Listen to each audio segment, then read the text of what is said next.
अगले हफ्ते से अनलॉक 2 की गाइडलाइन जारी हो सकती है। सूत्रों के मुताबिक अनलॉक 2 में मजदूरों को फैक्ट्रियों तक पहुंचाने, स्पेशल ट्रेन्स की संख्या बढ़ाने और 15 जुलाई के बाद इंटरनेशनल फ्लाइट्स को लेकर भी सहमति बन सकती है। लेकिन चलिए विस्तार से गाइडलाइंस पे बात करते हैं हमारे वरिष्ठ सहयोगी लक्ष्मण रॉय से। तो लक्ष्मण, यहाँ पर अनलॉक 2 की तैयारियां तो शुरू हो गई हैं, लेकिन गाइडलाइंस में क्या कुछ आ सकता है? देखिए, जो गाइडलाइन आने की संभावना है, जो सूत्र बता रहे हैं गृह मंत्रालय की तरफ से, वो ये कि गाइडलाइंस को अंतिम रूप दिया जा रहा है। इस पे चर्चा हो रही है गृह मंत्रालय, प्रधानमंत्री कार्यालय और स्वास्थ्य मंत्रालय के बीच।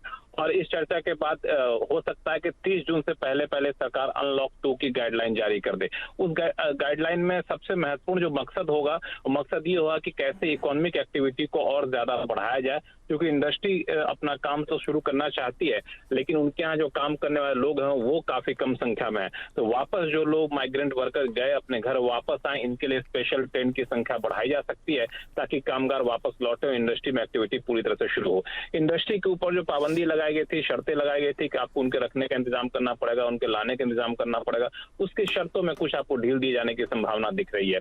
तो इकोनॉमिक एक्टिविटी को बढ़ावा दिया जाना एक फोकस होगा। दूसरा, जिसको सबसे ज्यादा लोग इंतजार कर रहे हैं, एक तरह से कहें अब पूरी तरह से पाबंदी है, वो इंटरनेशनल फ्लाइट को लेकर के। तो इंटरनेशनल फ्लाइट को लेकर के 15 जुलाई के बाद इंटरनेशनल फ्लाइट सीमित मात्रा में चुनिंदा देशों के साथ खोलने की सहमति बन सकती है, इसका भी ऐलान हो सकता है। सीमित और चुनिंदा शब्द इसलिए इस्तेमाल कर रहा हूँ क्योंकि इंटरनेशनल फ्लाइट चलेगी तो जिस देश से आएगी जाएगी उस देश की सहमति भी जरूरी होगी। तो जिस देश से सहमति बनेगी उस देश के साथ इंटरनेशनल फ्लाइट का आना जाना शुरू हो सकता है।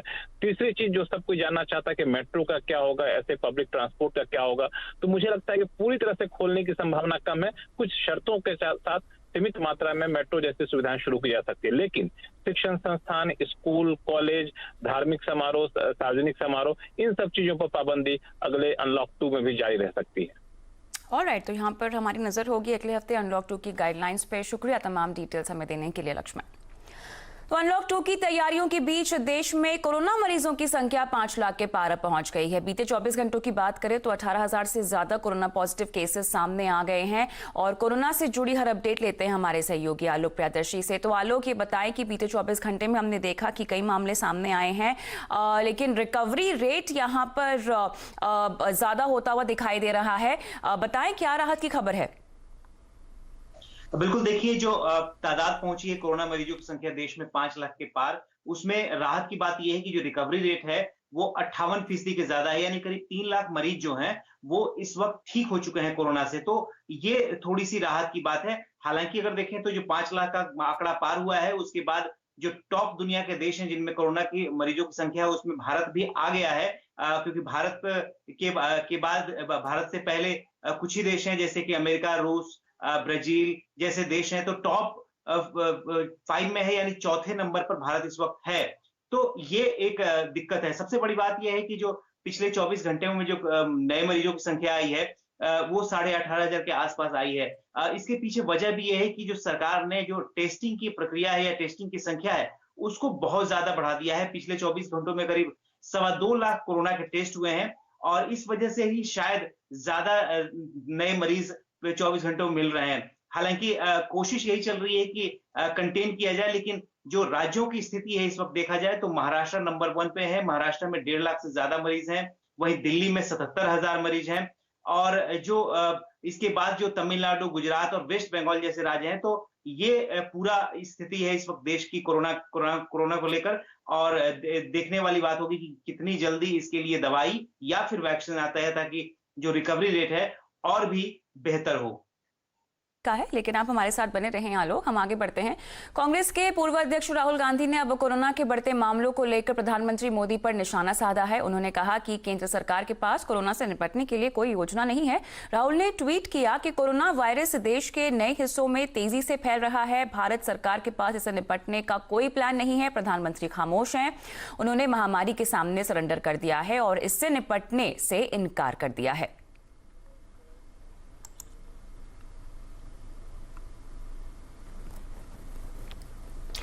एलएसी पर भारत और चीन के बीच तनाव बढ़ता जा रहा है। चीन में भारतीय राजदूत विक्रम मिस्त्री ने साफ कहा है कि जब चीन एलएसी पर अपने स्ट्रक्चर बनाना बंद करेगा तब तक शांति संभव नहीं है। लेकिन चलिए इस पर तमाम डिटेल्स लेते हैं। हमारे सहयोगी असीम मनचंदा हमारे साथ जुड़े हुए हैं। तो असीम, ये बताएं कि जिस तरह से भारत चीन में तनाव बढ़ रहा है, अब इसमें नया मोड़ क्या है?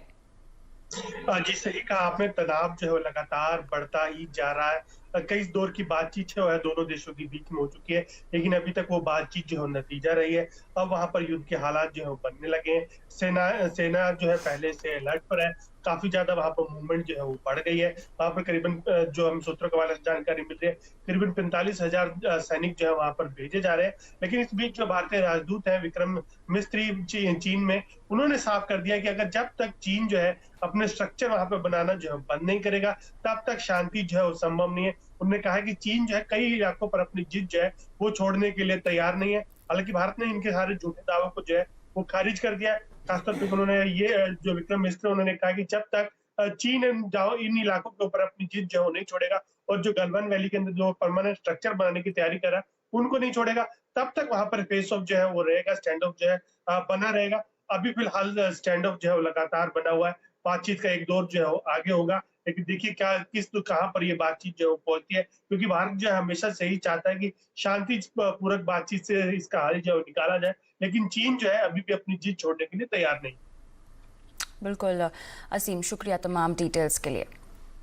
हांगकांग की स्वायत्तता कम करने से नाराज अमेरिका ने चीन की कम्युनिस्ट पार्टी के पदाधिकारियों के खिलाफ वीजा प्रतिबंध लगा दिए हैं और अमेरिका के विदेश मंत्री ने हांगकांग की स्वायत्तता कम करने के लिए जिम्मेदार चीन की कम्युनिस्ट पार्टी सीसीपी पदाधिकारियों को वीजा देने में सख्ती की बात कही है। अमेरिका ने साफ किया है कि आरोपी अधिकारियों के परिवार वालों को भी वीजा प्रतिबंधों का सामना करना पड़ेगा और अमेरिका का मानना है कि चीन ने 1984 के ब्रिटेन के साथ हुए समझौते का उल्लंघन करते हुए हांगकांग की स्वायत्तता को कम किया है।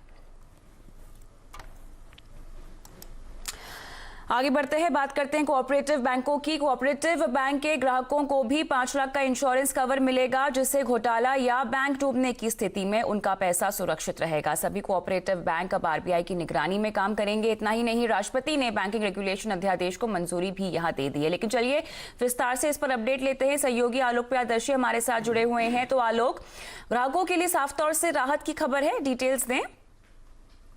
बिल्कुल, देखिए जो कोऑपरेटिव बैंक्स हैं उनके ग्राहकों की बहुत दिक्कत रहती थी और पिछले दिनों आपने देखा होगा कि जो पीएमसी बैंक में घोटाला हुआ उसके बाद से तमाम जितने भी ग्राहक थे वो सड़क पर थे और सरकार से लगातार मांग कर रहे थे कि उनके पैसे वापस लौटाए जाए। तो इन्हीं सारी समस्याओं के मद्देनजर अब सरकार ने फैसला किया, पिछले ही इसी हफ्ते जो कैबिनेट की मीटिंग हुई थी उसमें सरकार ने फैसला किया कि जितने भी कोऑपरेटिव बैंक होंगे, चाहे वो मल्टी स्टेट कोऑपरेटिव होंगे, वो तमाम आरबीआई की निगरानी में आ जाएंगे। इसके लिए सरकार ने बैंकिंग रेगुलेशन एक्ट में बदलाव के लिए अध्यादेश लाया और उस अध्यादेश को राष्ट्रपति ने मंजूरी दे दी है। तो इसका मतलब ये साफ हो गया कि जिस तरह से शेड्यूल्ड बैंकों में जो ग्राहक होते हैं उनकी जो जमा पूंजी होती है वो 5 लाख तक सुरक्षित रहती है, उसी की तरह अब कोऑपरेटिव बैंकों में भी जितने भी ग्राहक होंगे उनकी जमा पूंजी 5 लाख रुपए तक सुरक्षित रहेगी, क्योंकि सरकार ने इसी साल फरवरी में जो सरकार ने बदलाव किया था और मौजूदा जो 1 लाख रुपए की सुरक्षा कवर था उसको बढ़ाकर 5 लाख रुपए कर दिया था। तो अब सभी कोऑपरेटिव बैंक के ग्राहकों को भी